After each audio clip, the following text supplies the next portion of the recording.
And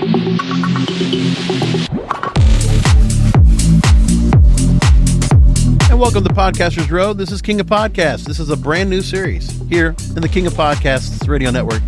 Thanks for listening in, finding the show. I want to go ahead and let everybody know what this show is all about.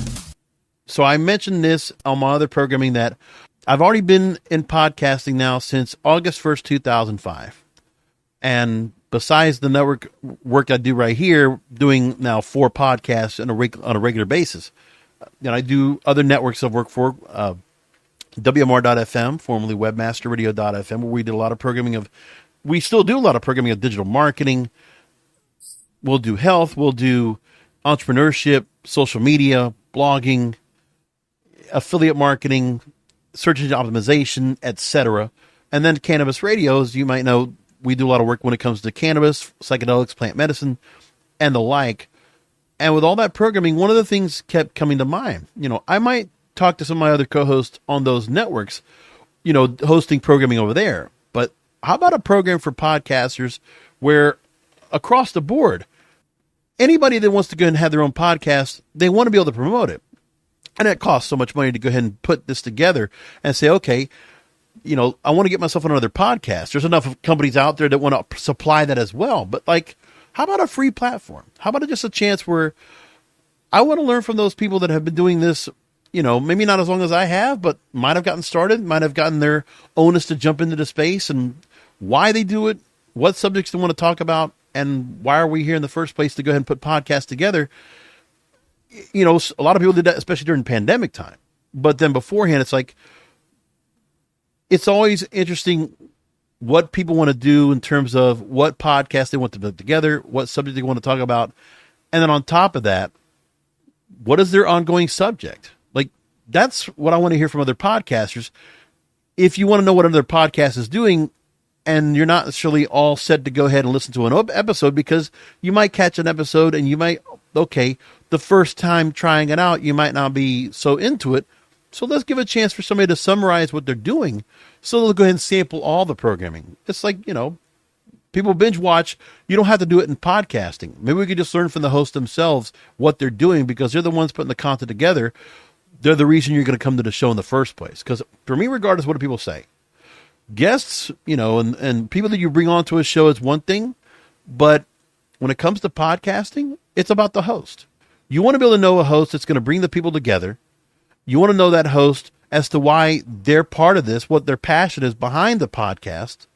And that's what we're going to talk about today. So my first guest here on the program, it was first come, first serve, but I can't go wrong with my first guest to go and bring her on and talk about what she's doing.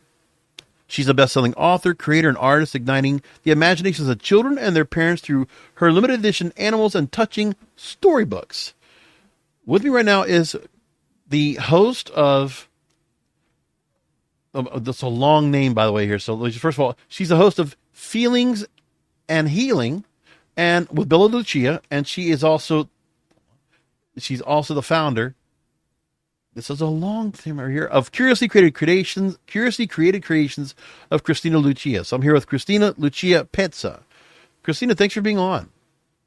Thank you so much for having me, George. I really appreciate it. My pleasure. You know what? There's a lot behind what you do. And it's not surprising that you come on and you're multifaceted, multitasking with other things. And this is another important marketing avenue for you. So I don't like to do the whole get to know you better kind of tell us about your background. That's something that's a pet peeve of mine. I never do too much of, but I'll do it in some way to do this. So first of all, Curiously Created Creations, you offer a magical array of warm, cuddly, and comforting creatures along with storybooks that help parents and kids improve their communication and deepen their relationships. With that said, how does this tie into the podcast? The reason why I started my podcast is because my foundation of everything I do is based on my background.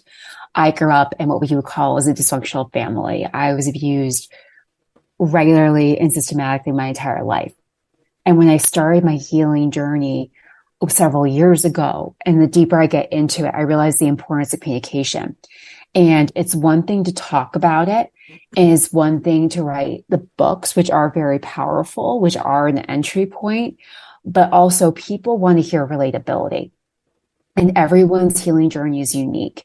And I saw the podcast as an opportunity for me to give a handshake to other podcasters who have me on their shows, or people that I'm networking with, where, I really want to get to know you better. And I saw it also as an opportunity for me to share with the audiences other examples of how people pivot in careers, how people grow from their healing, how people take something that was not so great and are able to make it into something beautiful. I think the best way to do that is, there is an intimacy about podcasting, even though I'm very new to the world. Like, I was hearing you started at 2005 and I started less than a year ago. So I realized I'm really a newbie at this, but there is an intimacy of just you and the interviewer, or vice versa. And as I've done lives, you have comments and you have your stalkers, which I have had an IG stalker, and you can't always be as blunt and as open. Whereas with podcasting, you can edit things out and you can be vulnerable, you can be intimate, and there's always the opportunity of the time before you record and the time after you record, where you can get a little deeper and you can share more with that person. And it's really an amazing experience. No, I know you've had a bit of a gap, I guess, in terms of some of the podcasts you did.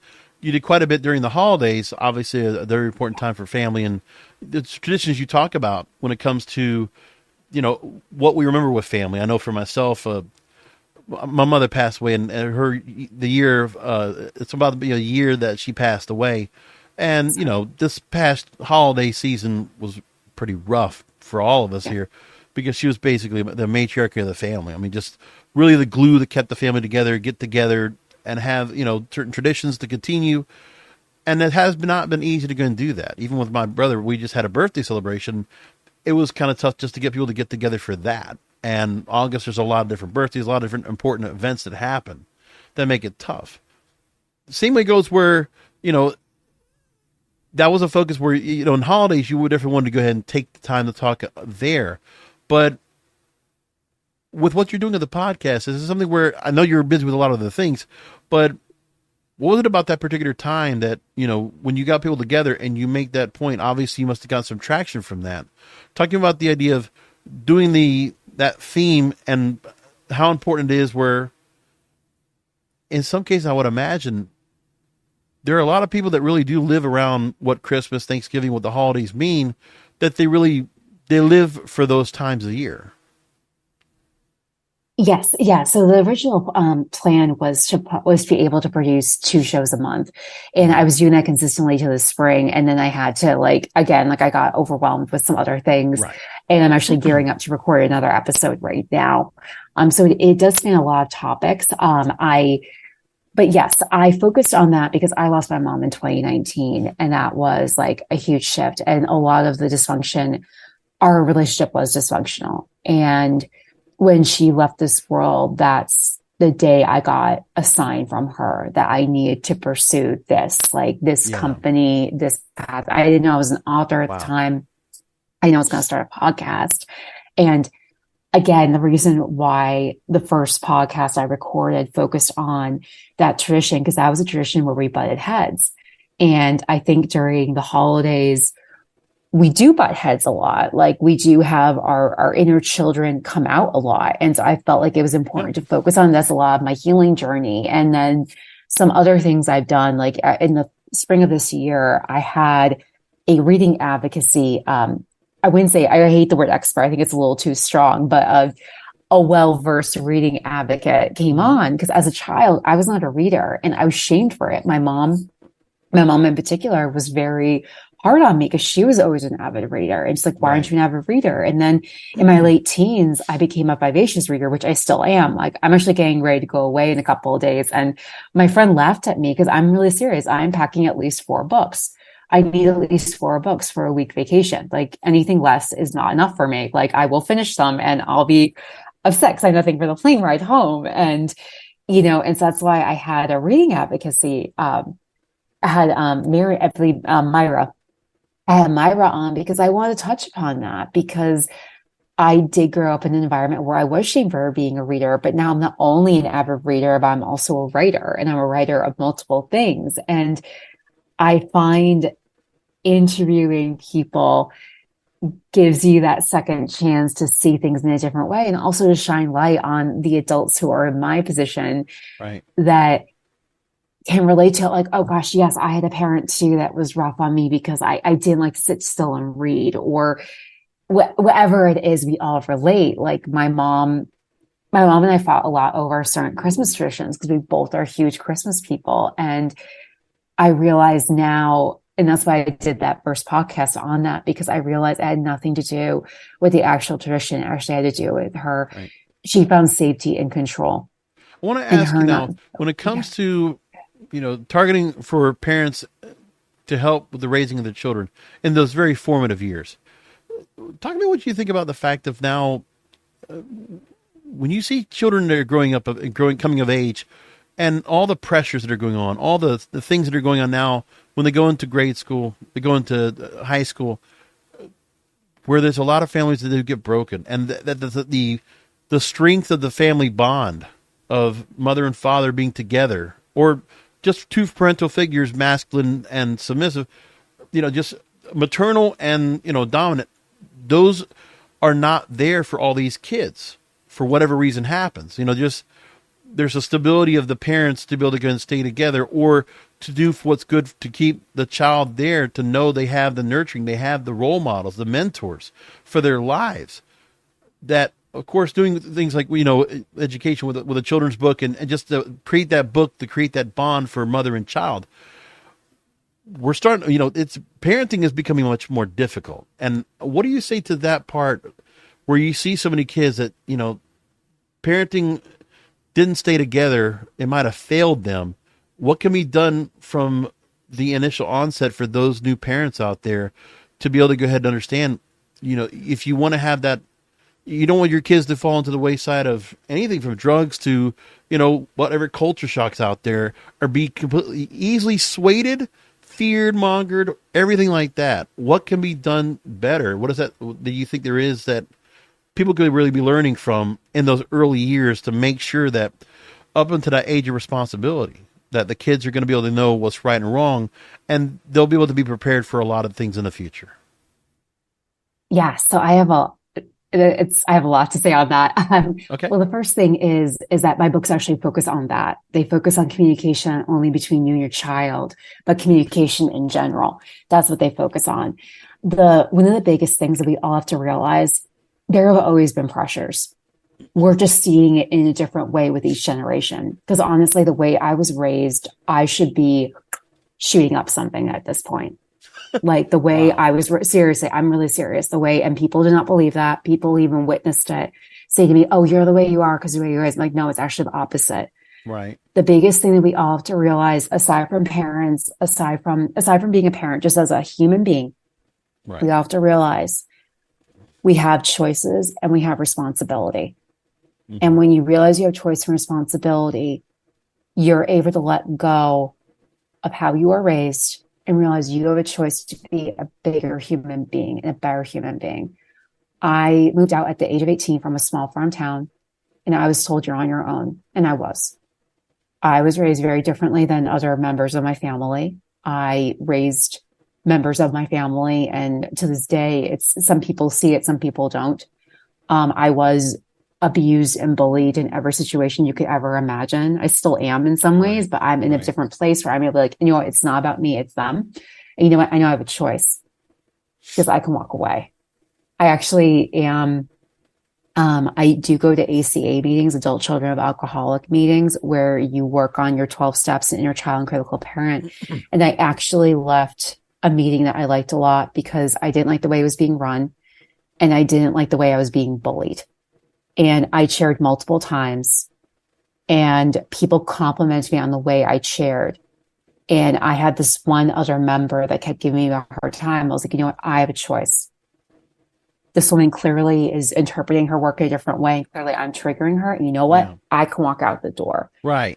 And when you work on yourself, you become a better person. You become a better parent. I'm a godmother and I'm also an aunt. And the way I can be the best aunt possible, the way I can be the best sister possible is by working on me and But think accepting, like this too, is that the fact that that was what makes you a good mother. It makes you a good, figure for, because there are those that, if they might have gone through abuse, physical, sexual, what it might be, that yeah, you're learning to become, more of a people pleaser. That might be more of your sense, more of your personality, which is a wonderful thing to have. But you also want to be able to control the fact that people just can't step all over you. And, well, some that's the people, thing in your, right, well, that's the thing in your healing is that you start, if you really work through your healing, I wouldn't say appropriately, but if you really understand it, you understand, because I went through the people pleasing, and I even see it now where I have to step back and be like, whoa, I'm not going to do this. right, Because I'll give you a perfect example. I'm from an Italian family. That's why that's why I'm a Lucia. You hear my name, you right, see how I look. Everyone's like, hmm, no, what are you? That's why my pen name is Pisa, right, because my legal name is Kristina Lucia Andrews. But people hear Andrews and are like, something's not right. And I'm like, oh, my right, mom's Italian. And so I decided to use Pisa as my pen name, because people hear Lucia and they're like, oh, it makes sense. And even Christina, it's a very Christian, very Catholic name, which I hmm, am. I'm Catholic. I'm a very right, proud Catholic. But I realized I need to be me, because the way I survived the abuse is I got in trouble for not knowing how to make pizza dough. I was 11, 12 years old, and I learned by watching. I cooked an entire meal for my family when I was 11 years old, chicken, vegetables, rice, everything. I was right. criticized. I was told, the chicken, we're not using that recipe again. We don't like how it came out. I made But then all also, these how things. much of that could be gaslighting? How much going to be manipulation? Some psychological issues or disorders that someone else in a family or in a household that could be dealing with that too, that people might not be aware of. There's all those different factors. But the thing is, right, But you know what? Yes, but these were grown adults that had a choice to do the work, and they yeah, didn't. They were taking it out on me. And so that's oh why yeah, I say, that's why working through my 12 steps, you know what? The one thing that did save me is that my sense of faith is not because I was baptized and raised Catholic. right, The reason why I'm Catholic before you right now is because I genuinely believe, and my sense of faith and my sense of belief is very internal. It has nothing to do with my parental relationships. It has nothing to do with where I went to school. It's just within me. I'm one of those right. people that just has it. But at the same time, I'm also one of those people where I'm very open-minded. And that's also that's also where I'm a black sheep, because I also believe in that.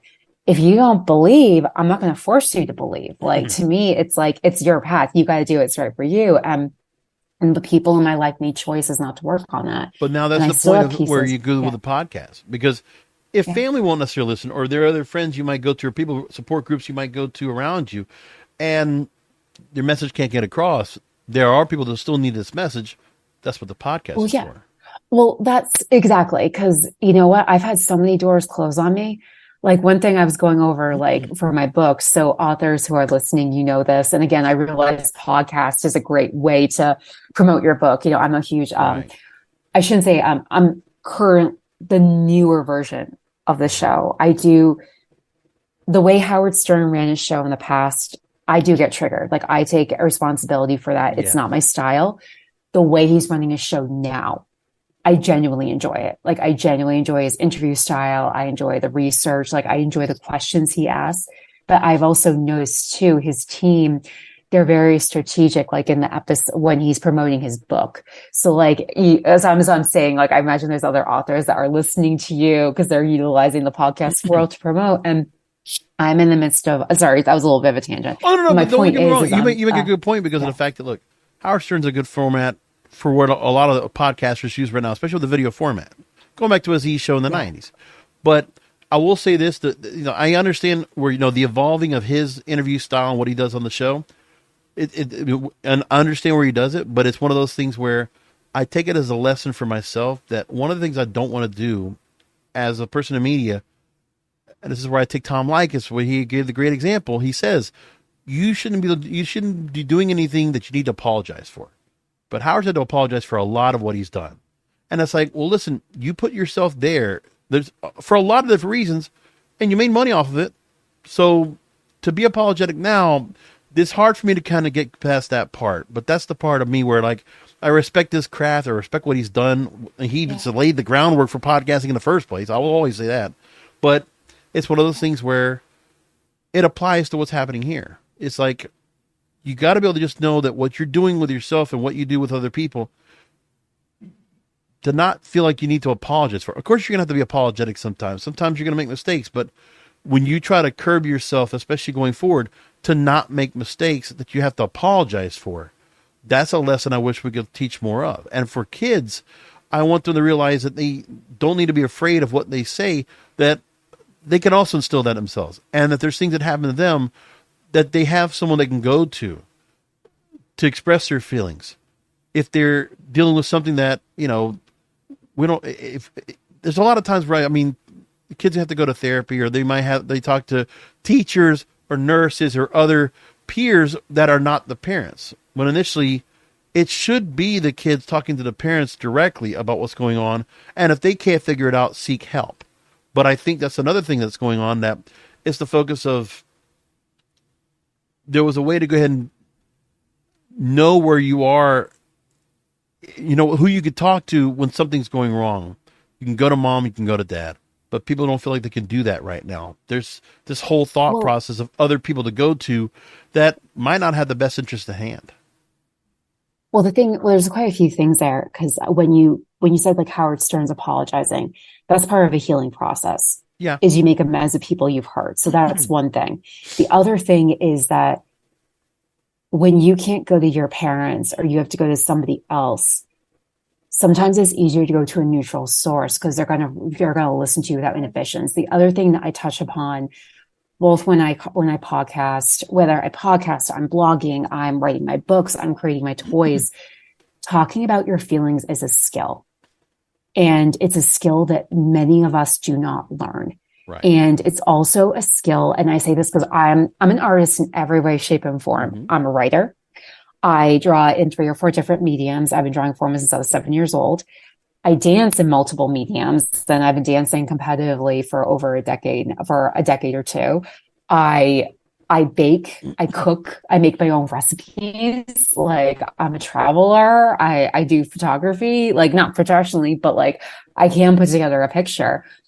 The thing about all my artistic venues, they're all a work in progress. You're constantly going back to the drawing board. You're constantly learning. You're constantly working on something, and it takes time to learn.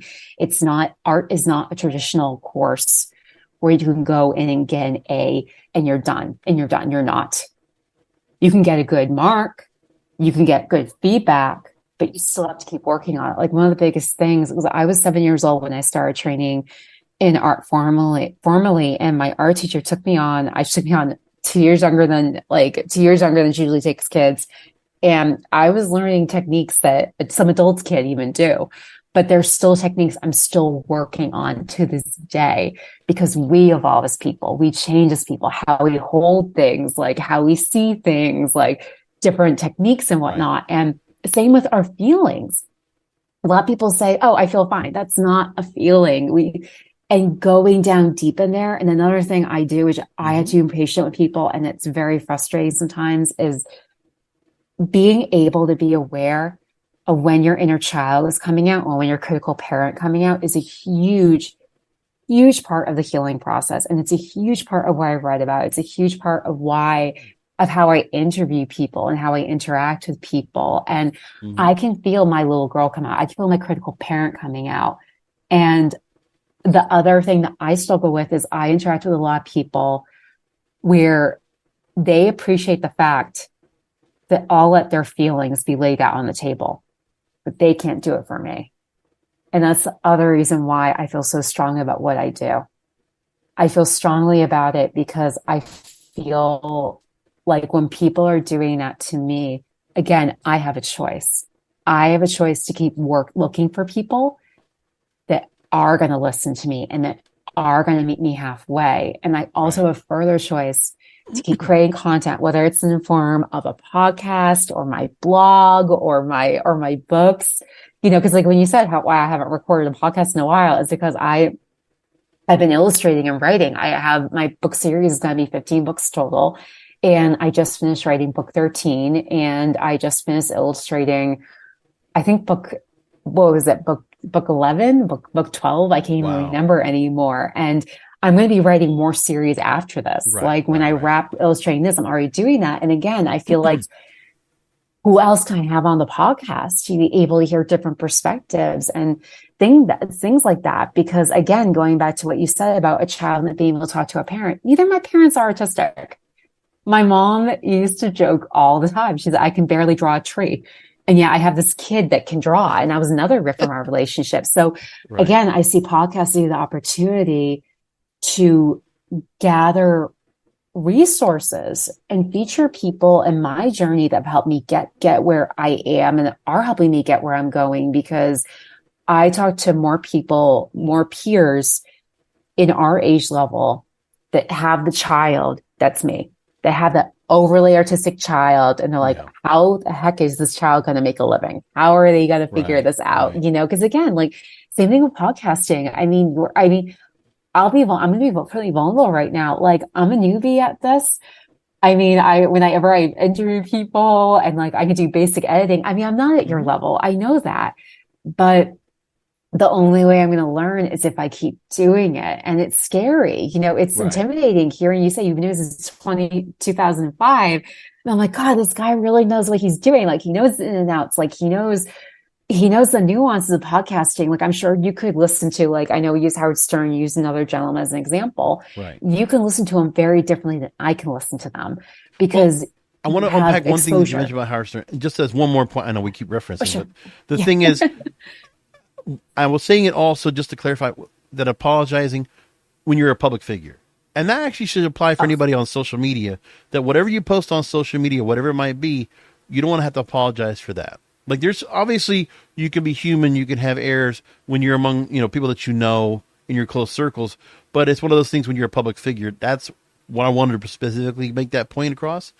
But this part of the thing where, it's hopefully there's more time, obviously in between what you're doing with your books, with what you're doing with Curiously Crafted Creations. It's tough to go make the time to go ahead and put out there, but you don't have to overthink the fact if you feel like you can't put some well-crafted idea. I think just getting to know and understand your story and taking like a diary and just taking a few things you might learn from it, whether it's 5, 10, 15, 20 minutes, I think people will definitely attach to that. Just to hear another person's account, another mother's account, another daughter's account, another sister's account. That kind of idea would be great to know. Then I think you can still put that out there because it still applies to feelings and healing. Even if you might not be the people that are going to talk about it, there's a lot that you want to make that point. So when you get a time and all of a sudden, okay, I want to bring this up, then just drop an episode if you can. That's one thing I would always just make a recommendation if you can do it. But I know it's tough. Yeah, that's the plan. That's a plan. That's a plan. I honestly, like, I think I'm very good about not telling people what I do because I take responsibility for my actions. But honestly, like, I do more in a day than most people do in a month. I'm going to be obnoxious and say that because it's because true. think about, everybody wants to go and say, if you're going to have a reason for talking about certain things, you can apply what it is to you because, your story's compelling. And so people want to hear about you and let them find out. If that's something that you feel like you feel comfortable with, go for it. You have the platform. That's ideally what I do on solo episodes. And I do get interviewed quite a bit. So that's what I get interviewed about mostly. I am at a point in my journey where I am looking to be more focused on who's interviewing me in the sense of who their audience is. You know what I mean? And same thing I feel when I'm recording and when I'm blogging. Like I genuinely enjoy blogging. I genuinely enjoy writing. I genuinely enjoy public speaking. So doing a solo podcast is not the end of the world. It's like, actually, like, it's a fun thing for me to do.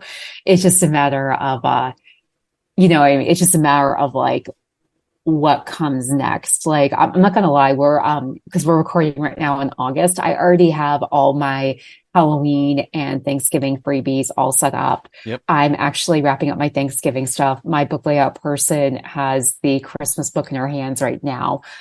So that's also why too. I'm also in like heavy holiday mode right now. So, Oh no, but makes again, sense. those are things I can talk about. Like those are things I would love to talk about more and are definitely in the back of my head when I get back from my trip. I'm like, I think it's time to share about that because that's the other thing about being an Right. entrepreneur that people, and again, that's something else too that I feel I can address in the platform of healings and feelings because a lot of people, I think, again, this is my perception of it. Anyone listening, this is just my perspective. This is my point of view.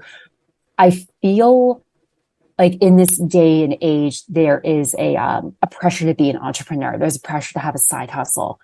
Yep. And not everyone is cut out for it. And another part of my books, another part of my blog, my podcast, everything I do is really about being your true self. If you're not a reader, it's okay. You don't have to be a reader. Right. If you're not into public speaking, you don't have to be a podcaster. If you're not a writer, you don't have to write. You can be your true self. Like part of the reason why I'm an entrepreneur is because I tried to make it in the corporate world.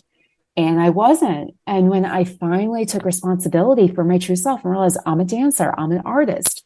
And then from that, I realized I'm also a writer. And when I embraced it, all these things came up and I realized, wow, this is really great. And, and I hear so many people say, and then I hear people say the opposite. Not everyone's cut out for corporate. Okay, not everybody is, but you don't have to be condescending about it. Like that's the thing. Right. We're kind of in this bullying culture of making ourselves feel better. And again, that all goes back to feelings, which is why when my marketing strategist and Melanie and I talked about what's the title of your podcast, that's how I came up with feelings and healing, because feelings, talking about your feelings, identifying with your feelings, it is the hardest skill in the world. But I promise you, when you're able to really tap in there, really let that child come out or really let that critical parent have its peace or stay silent, the door's just open because it's like you said about, like we're just saying to me, your first drafts aren't perfect. I'll be honest, I'm sure when I'm financially in a position where I'm able to hire someone to edit my podcast, I'm going to use podcasting as perfect because we're talking about podcasts as an example. I'm going to look back at that first episode like, oh God, I can't believe I didn't edit that. Or you know what I mean? But that's how you get better. That's how you get better at everything you do is you have to post the bad picture. You have to record the bad podcast. But it's by working on your learning how to talk and identify about your feelings, not only for yourself and others, and be able to be vulnerable and have that space to be vulnerable. I'll give a perfect example too, aside from podcasting. Due to an injury, between an injury I had that I recovered from, and then the pandemic hitting, this past Friday, I had my first dance competition in 4 years, and I've been dancing consistently for years. Even during the pandemic, I found a way to get into the studio without getting in trouble. Right. That's how much of a dancer I am. But, competition is different than studio time. And so I was on the floor and the judges were looking at me and I got excited. It was my first round and I'm playing with my skirt and I lost my count because I was so focused on flirting. And then I was like, oh shoot. And then my friend Marina shows up right at that moment. I'm like, I got to shake for Marina. I got this. But again, it was that vulnerability of it's not going to be a perfect day, but you know what? I'm a good dancer. I work really hard. Yes, are there things I need to work on? Of course, we all do. And I fully acknowledge that. And when I didn't make it into the next round, cause I was off time, I was like, okay, I was off time.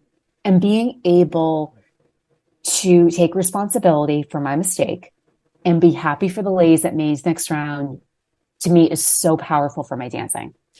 I got to get running. We're out of time, but what I want to do is I'm going to make mention of a few things when you're doing right now for yourself. So again, there's Curiously Created Creations by Kristina Lucia, and the website is CCC3COKL.com.